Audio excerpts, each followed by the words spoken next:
British Foreign Office Minister, Baroness Ann Ley, recently revealed that there is increasing evidence that ISIS terrorists are already weaponizing off-the-shelf drones in the Middle East.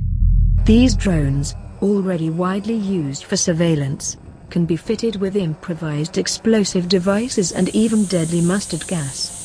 There is fear that commercially available unmanned drones, like the quadcopters that you can easily buy at hobby or toy stores, will be used for terroristic purposes in Europe.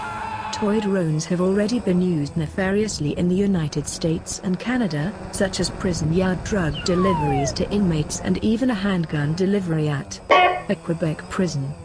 One possible solution to drone misuse is to incorporate what is known as geofencing technology into drones, which can stop them from working in certain areas. Technology continues to advance exponentially, along with unforeseen dangers.